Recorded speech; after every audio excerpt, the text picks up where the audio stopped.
di balik nisan. Di tengah jamaah haji yang lain sibuk dengan ibadahnya masing-masing, ia malah sibuk mengorek-ngorek sampah seperti orang gila. Berikut kalian akan menyaksikan kisah menjadi gila selama di Mekah.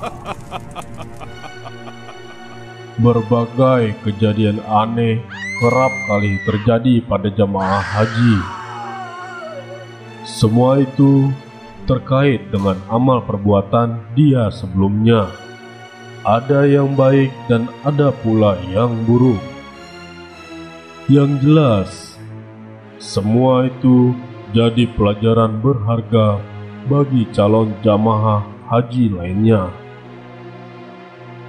Sebut saja namanya Bapak Wanto. Sebagai lelaki, tampangnya cukup tampan.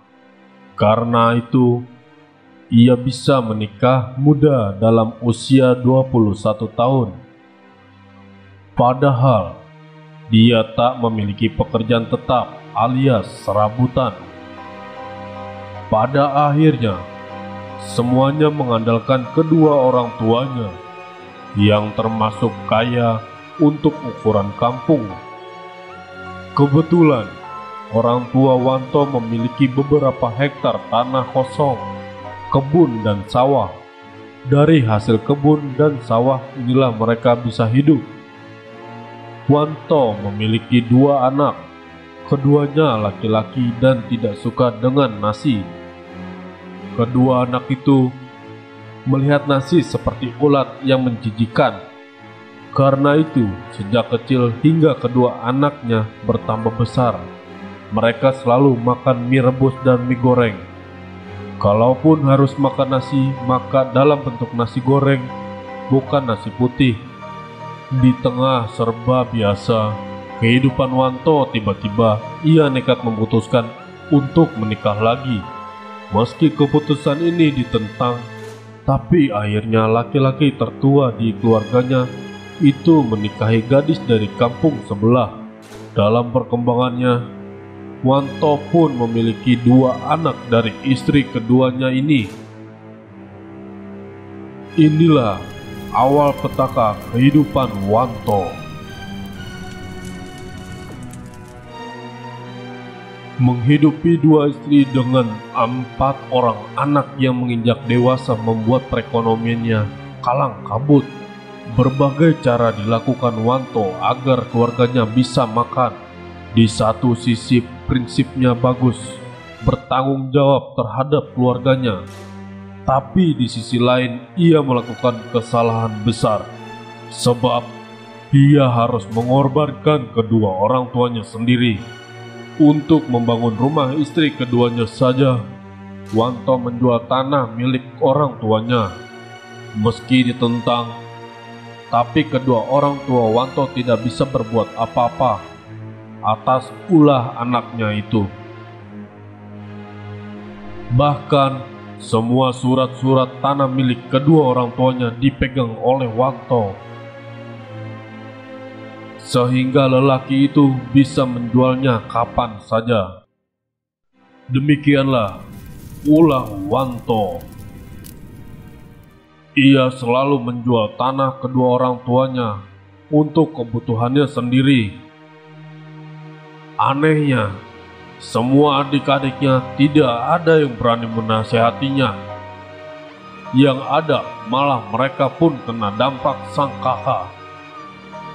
Ibu Wanto yang bernama Warsih tidak henti-hentinya bersedih melihat ulah anaknya itu.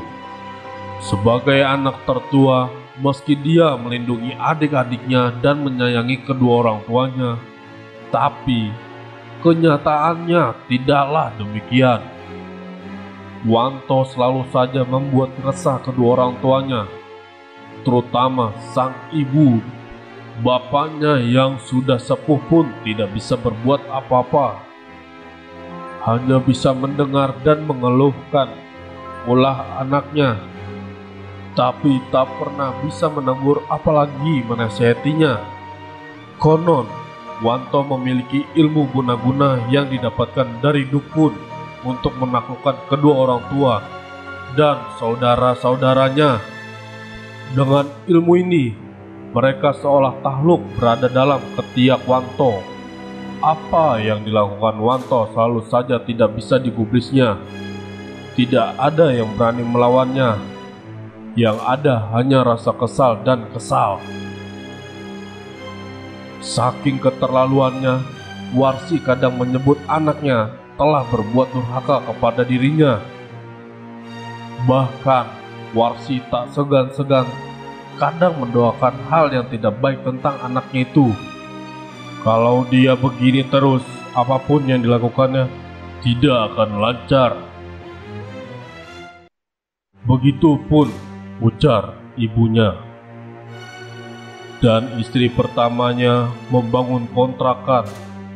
Uang kontrakan itu berasal dari tanah istrinya yang dijual dari sebagian lagi dari tanah kedua orang tua Wanto yang dijual.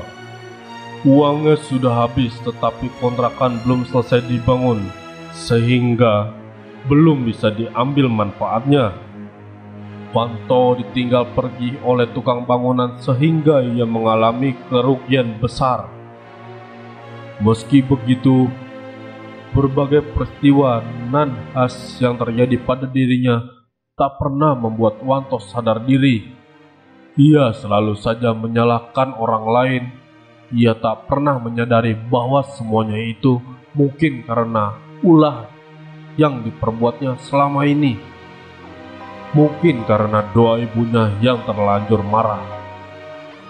Saking keterlaluannya, Warsi kadang menyebut anaknya telah berbuat durhaka kepada dirinya. Bahkan Warsi tak segan-segan kadang mendoakan hal yang tidak baik tentang anaknya itu. Kalau dia begini terus, apapun yang dilakukannya tidak akan lancar, ujarnya suatu kali pada salah seorang anaknya. Puncaknya adalah saat Wanto ingin pergi haji karena iri pada temannya. Kisahnya, sang teman baru saja naik haji yang dibiayai orang tua yang kaya.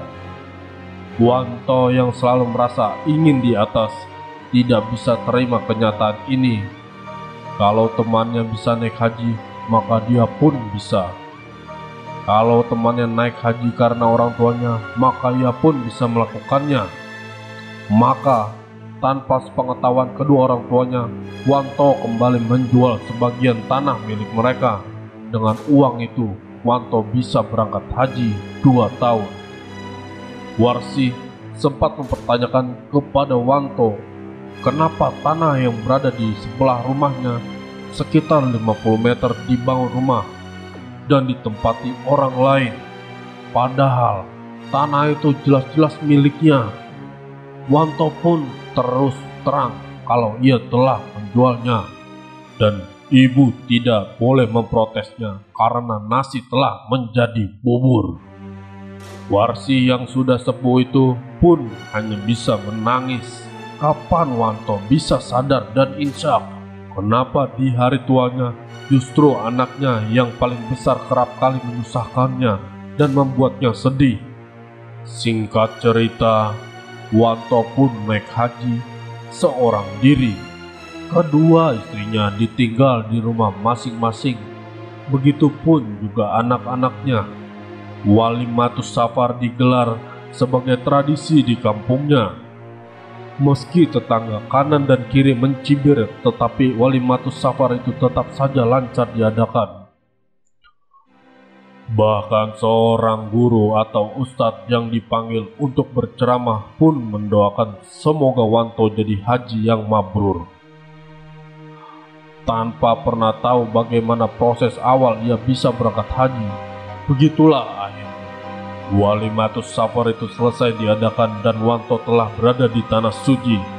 Berbagai ritual haji mulai dilakukan Wanto. Namun tetap saja kejadian aneh menimpanya.